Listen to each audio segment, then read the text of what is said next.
Kyra! Hey, Bryn! I'm so happy Unit 4's done! Me too, I wonder what we're gonna learn next. Hello, class. Hey, you're not Mrs. Burgle. What are we learning about today? We're gonna start Unit 5. Let's review the reciprocal trig identities. Who wants to put them on the board? I will! Hey, Kyra! Good job, Kyra! Secant equals 1 over cosine. Cosecant equals 1 over sine. Cotangent equals 1 over tangent. Cosine equals 1 over secant. Sine equals 1 over cosecant. And tangent equals 1 over cotangent. Alright, class, what about the quotient identities? I know them! Tangent equals sine over cosine, and cotangent equals cosine over sine. Who knows about odd-even identities? I don't! Me neither, but I'm excited to learn. Alright, let's start with odd identities. Remember that odd equals opposite. So for sine and cosecant, and for tangent and cotangent, the negative theta equals negative sine, negative cosecant, negative tan, and negative cotangent. And now for even. For cosine of negative theta, it's positive cosine, and for secant of negative theta, it's positive secant. And now, guys, here are the cofunction identities. Take a moment to write them down in your notes.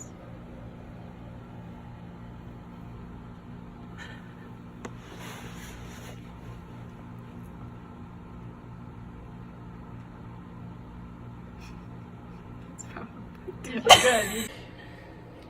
Does anyone remember the Pythagorean theorem from geometry? I do. A squared plus b squared equals c squared, where c is the hypotenuse and a and b are the other sides of a right triangle. Wow, Mrs. Scott must have been a great teacher. Just like the Pythagorean theorem in geometry, there are 3 Pythagorean identities. First, sine squared plus cosine squared equals 1. Second, tan squared plus 1 equals secant squared. And cotan squared plus 1 equals cosecant squared. Time for some practice problems. I think it's time for a brain break! Yay! What percent of United States homes own a pet?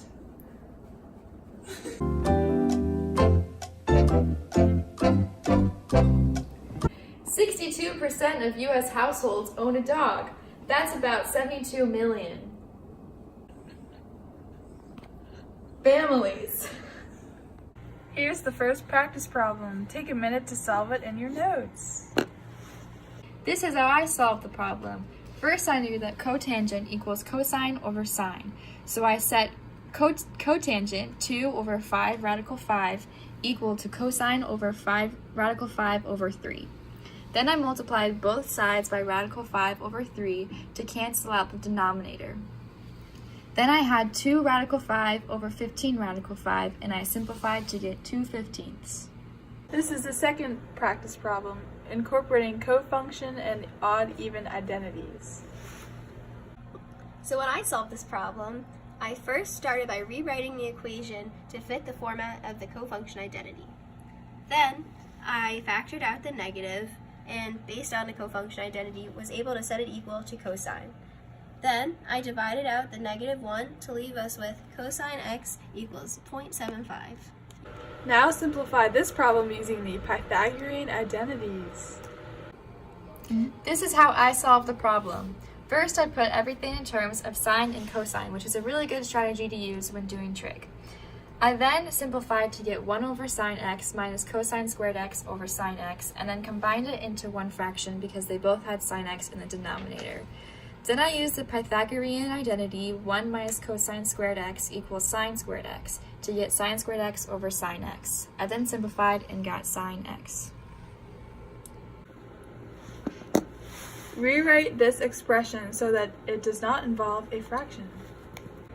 In order to rewrite this expression to not involve a fraction, I multiplied the fraction by the conjugate of the denominator. This then left me with the fraction 1 minus cosine x over 1 minus cosine squared x. Then, I recognized that the denominator was one of the Pythagorean identities, so I was able to rewrite this again as 1 minus cosine x over sine squared x. So I then broke this fraction into two fractions that I was able to add together. These two fractions were 1 over sine squared x plus negative cosine x over sine squared x. I then recognized that 1 over sine squared x was equivalent to cosecant squared x. I then was also able to break cosine x over sine squared x into two fractions multiplied by each other. So I simplified this thing completely into cosecant squared x minus cosine x over sine x times 1 over sine x. I was then able to simplify the entire expression without a fraction to cosecant squared x minus cotangent x times cosecant x. That's it for today, kids.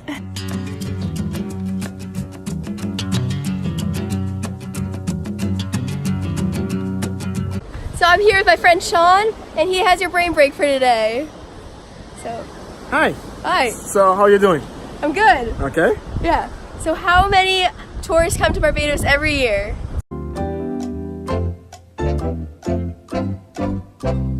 Just over 1 million tourists comes to Barbados on a daily basis. Oh yeah. On a yearly basis, actually. Awesome. You're welcome. Thank you. You're welcome. That's it. I'm done.